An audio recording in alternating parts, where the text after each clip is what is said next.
Je viens d'écouter quelques instants l'émission Les Nouveaux Chemins de la Connaissance d'Adèle Van Rett, qui avait invité trois philosophes à parler de la philosophie, des sciences sociales, etc. Je crois qu'il faut avancer dans ce débat. Alors on nous explique, n'est-ce pas, qu'il y a plusieurs façons d'interpréter les choses. Je crois que c'est une erreur épistémologique. Mais elle est liée à un marasme, elle est liée à une confusion, à une hétérogénéité des groupes sociaux. À partir du moment où un groupe social est hétérogène, à partir du moment où l'angle de vue intéressant n'est pas respecté, on a effectivement une sorte de profusion d'analyse, on a une sorte d'hésitation, d'oscillation sur ce qui se passe. Et je crois que ça ne va nulle part, c'est une impasse.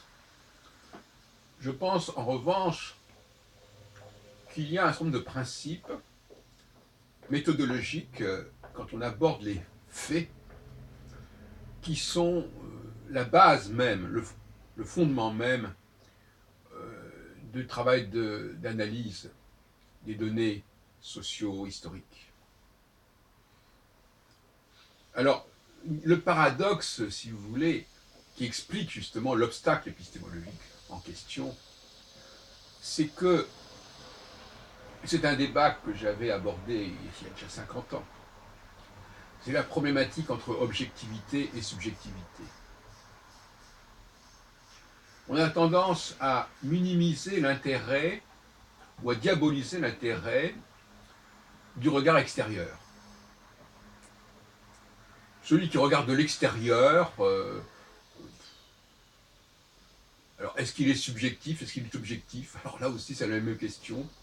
On le renvoie à sa subjectivité d'une certaine manière, et en même temps, comme il est à l'extérieur, il est dans une forme d'objectivité. Voilà. Donc il y a un débat assez confus à ce sujet. Je pense que,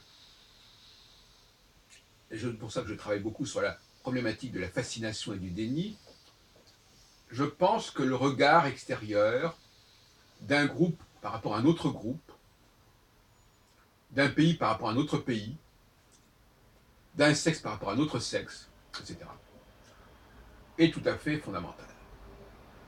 Il peut ensuite être affiné, bien entendu. Il peut être décanté, tout comme un bloc de marbre ou de cristal peuvent être sculptés. Mais il est fondamental. Alors, moi, je ne suis pas historien de la philosophie, donc je ne vais pas vous dire quels sont les philosophes qui ont été dans cette direction ou pas. Ça m'intéresse d'ailleurs de le savoir, mais je veux dire, je ne me hasarderai pas sur ce terrain, et ça m'est assez égal jusqu'à un certain point. Donc je dirais que il faut partir de ce sur quoi on se met assez facilement d'accord, ce qui paradoxalement ne peut se faire que de l'extérieur. Par exemple, pour un exemple plus trivial, vous prenez un groupe de 100 hommes, ils se mettront à peu près d'accord sur le fait que telle fille est la plus belle, par exemple. Maintenant, les femmes entre elles vont peut-être beaucoup plus discuter, et inversement par rapport. Donc, si vous voulez, le regard extérieur est constitutif, je dirais presque de la science psychosociologique, de la science sociale, de la science de l'homme, tout simplement. Même s'il faut sérieusement, évidemment, le corriger. Mais aujourd'hui, on est dans le déni.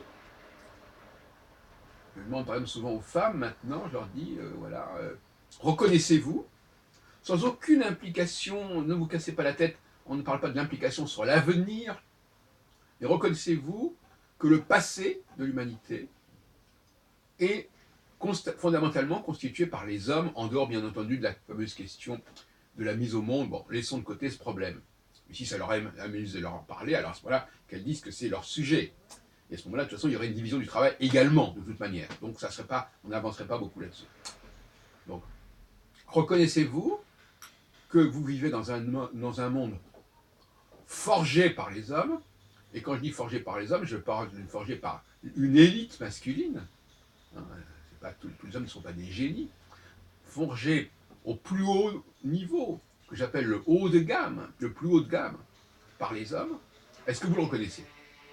Non seulement est-ce que vous le reconnaissez, qui est une chose, mais est-ce que vous n'êtes pas fasciné par cela? Et moi je dis, bien entendu. Donc là, il y a un double intérêt.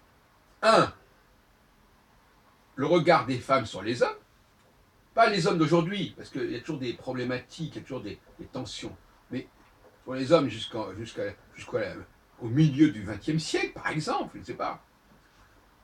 Et deux, est-ce que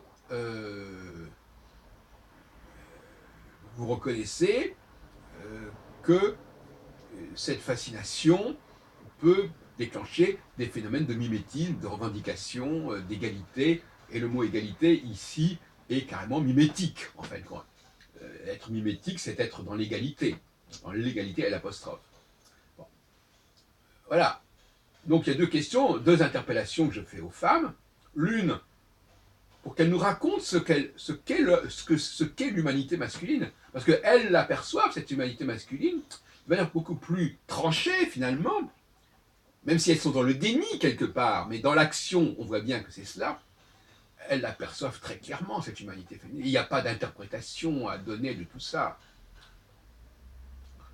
D'autre part, elles sont donc dans le déni de ce qu'elles observent et de ce qu'elles ressentent profondément.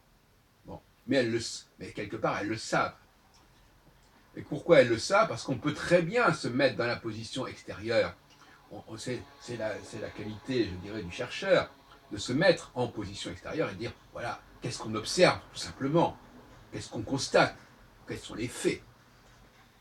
Maintenant, si on a envie de dire, oui, mais ces faits ne sont pas ce qu'on croit qu'ils sont, et donc, par conséquent, demain, on restera gratis, et demain, les choses seront différentes, bon, là, on entre dans une autre problématique. Et cette problématique-là, c'est celle du progrès technologique. On croit que parce qu'on peut perfectionner la machine, on peut perfectionner les êtres humains. On est dans le processus de Frankenstein ou du golem.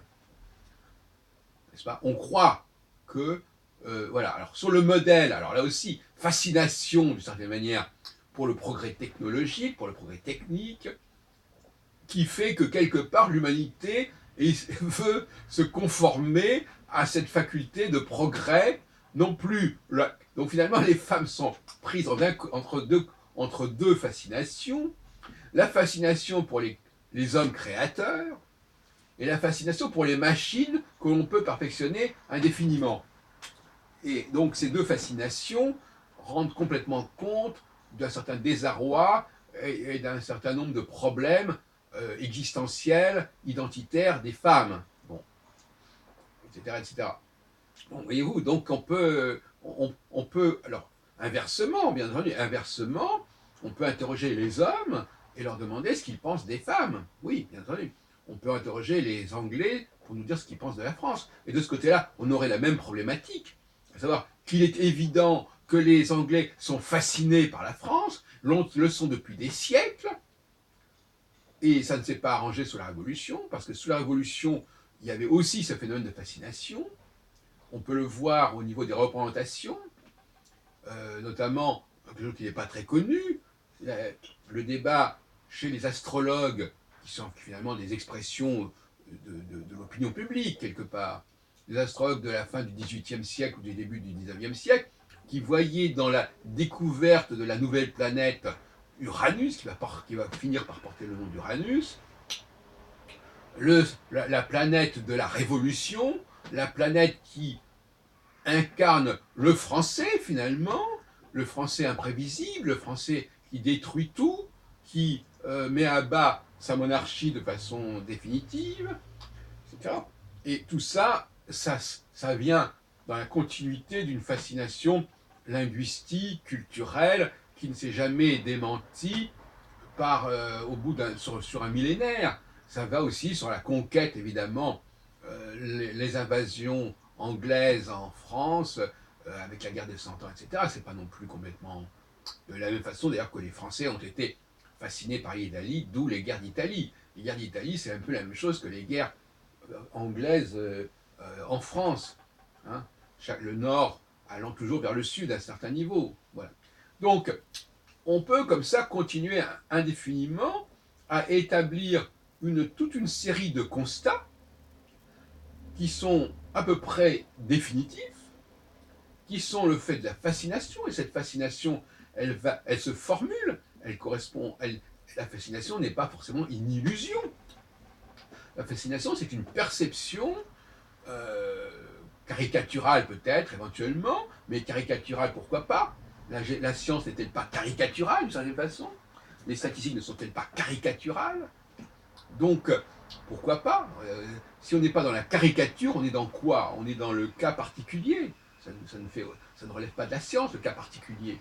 Le cas particulier ne fait sens que lorsque l'on est parti de ce bloc dont je parlais tout à l'heure, de ce bloc d'observation, et qu'après on essaie de décanter tout cela. Bon, là, effectivement, on finit par arriver à un processus d'individuation. Et ce processus d'individuation, c'est un peu comme un sculpteur qui voudrait faire une sculpture sans avoir de matériau initial. Le matériau initial, il faut déjà le constituer. Et après, on peut effectivement l'élaborer, le préciser, le fignoler, etc.